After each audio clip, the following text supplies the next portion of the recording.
my name is Leslie, and I'm here with you to read the next chapter in The Lion, the Witch, and the Wardrobe by C.S. Lewis. So last week we were with Lucy, and she was in Narnia, and she had just had tea with Mr. Tumnus, and she had just entered back into the wardrobe. So this week we are reading chapter 3, Edmund and the Wardrobe. So let's see what happens. Lucy ran out of the empty room into the passage and found the other three. "It's all right," she repeated. "I've come back." "What on earth are you talking about, Lucy?" asked Susan. "Why," Lucy said in amazement, "haven't you all been wondering where I was?" "So you've been hiding, have you?" said Peter. "Poor old Lou, hiding and nobody noticed. You'll have to hide longer than that if you want people to start looking for you." "But I've been away for hours and hours," said Lucy. The others all stared at one another. "Batty," said Edmund, tapping his head, "quite batty." "What do you mean, Lou?" asked Peter. "Well, what I said," answered Lucy. "I was just after breakfast when I went into the wardrobe, and I've been away for hours and hours, and had tea, and all sorts of things have happened." "Don't be silly, Lucy," said Susan. "We've only just come out of that room a moment ago, and you were there then." "She's not being silly at all," said Peter. "She's just making up a story for fun, aren't you, Lou? And why wouldn't she?" "No, Peter, I'm not," she said. It's a magic wardrobe. There's a wood inside it, and it's snowing, and there's a faun and a witch, and it's called Narnia. Come and see." The others did not know what to think, but Lucy was so excited that they all went back with her into the room. She rushed ahead of them, flung open the door of the wardrobe, and cried, "Now, go in and see for yourselves." "Why, you goose," said Susan, putting her head inside and pulling the fur coats apart.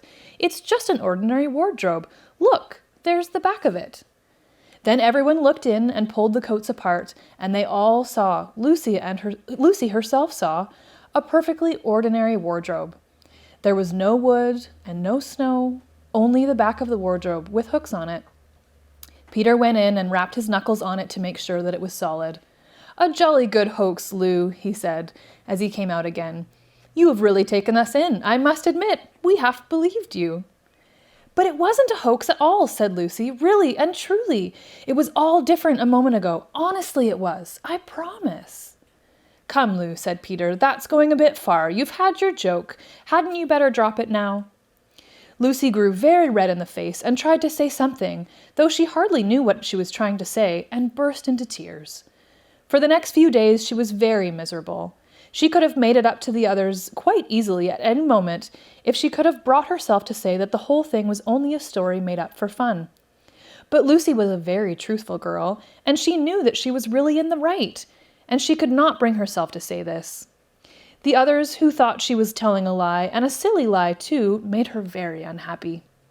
The two elder ones did this without meaning to do it, but Edmund could be spiteful, and on this occasion he was spiteful.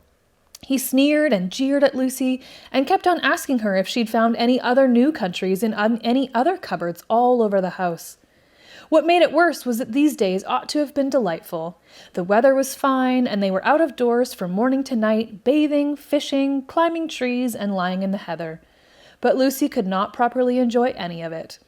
So things went on until the next wet day. That day, when it came to the afternoon and there was still no sign of a break in the weather, they decided to play hide and seek. Susan was it, and as soon as the others scattered to hide, Lucy went into the room where the wardrobe was.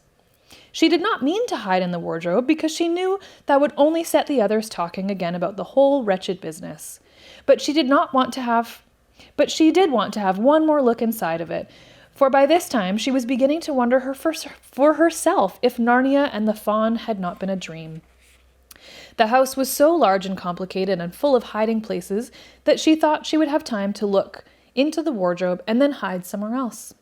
But as soon as she reached it, she heard steps in the passage outside, and then there was nothing for it but to jump into the wardrobe and hold the door closed behind her. She did not shut it properly because she knew that this is very silly to shut oneself into a wardrobe, even if it's not a magic one. Now the steps she had heard were those of Edmund, and he came in the room just in time to see Lucy vanishing into the wardrobe. He at once decided to get into it himself, not because he thought it was a particularly good place to hide, but because he wanted to go on teasing her about her imaginary country. He opened the door. There were coats hanging up as usual, and a smell of mothballs, and darkness and silence, and no sign of Lucy. "She thinks I'm Susan come to catch her," said Edmund to himself, "and so she's keeping very quiet in the back." He jumped in and shut the door, forgetting that it's a very foolish thing to do.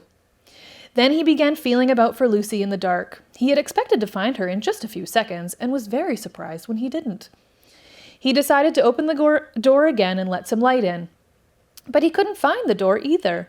He didn't like this at all and began groping wildly in every direction. He even shouted out, "Lucy! Lou! Where are you? I know you're in here." There was no answer, and Edmund noticed that his own voice had a curious sound. Not the sound you expect in a cupboard, but a kind of open-air sound. He also noticed that he was unexpectedly cold, and then he saw a light. "Thank goodness," said Edmund. "The door must have swung open all on its own." He forgot all about Lucy and went towards the light, which he thought was the open door of the wardrobe. But instead of finding himself stepping out into the spare room, he found himself stepping out from the shadow of some thick, dark fir trees into an open place in the middle of a wood. There was crisp, dry snow under his feet, and more snow lying on the branches of the trees. Overhead there was a pale blue sky, the sort of sky that one sees on a fine winter day in the morning. Straight ahead of him he saw between the tree trunks the sun, just rising, very red and clear. Everything was perfectly still, as if he were the only living creature in the country.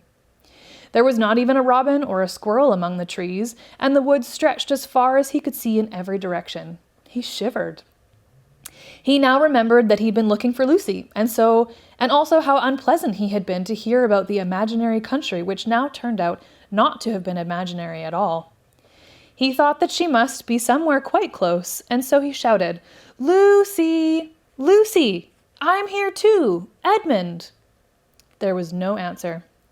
"She's angry about all the things I've been saying lately," thought Edmund, and though he did not like to admit that he had been wrong, he also did not much like being alone in this strange, cold, quiet place. So he shouted again, "I say, Lou!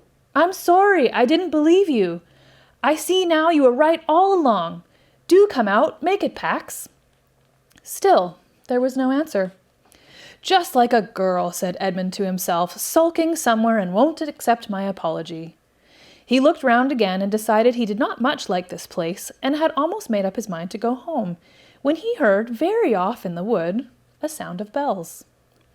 He listened, and the sound came nearer and nearer, and at last there swept into sight a sledge drawn by 2 reindeer. The reindeer were about the size of Shetland ponies, and their hair was so white that even the snow hardly looked white compared with them. Their branching horns were gilded and shone like something on fire when the sunrise caught them. Their harness was of scarlet leather and covered with bells. On the sledge, driving the reindeer, sat a fat dwarf who would have been about 3 feet high if he'd been standing. He was dressed in polar bear's fur, and on his head he wore a hood with a long gold tassel hanging down from its point.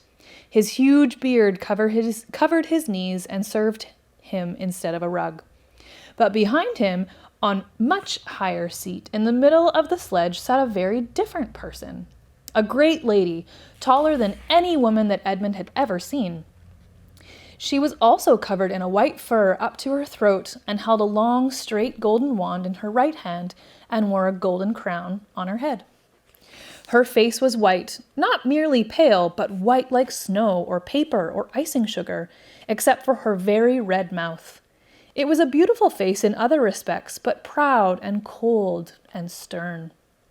The sledge was a fine sight as it came sweeping toward Edmund, with the bells jingling and the dwarf cracking his whip and the snow flying up on each side of it. "Stop," said the lady, and the dwarf pulled the reindeer up so sharp that they almost sat down. Then they recovered themselves and stood champing their bits and blowing. In the frosty air, the breath coming out of their nostrils looked like smoke. "And what, pray, are you?" said the lady, looking at Edmund. My name's Edmund," said Edmund rather awkwardly. He did not like the way she looked at him. The lady frowned. "Is that how you address a queen?" she asked, looking sterner than ever. "I beg your pardon, your majesty, I didn't know," said Edmund. "Not know the Queen of Narnia?" cried she. "Ha! You shall know us better hereafter. But I repeat, what are you?" Please, your majesty, said Edmund, I don't know what you mean. I'm at school. At least I was. It's the holidays now.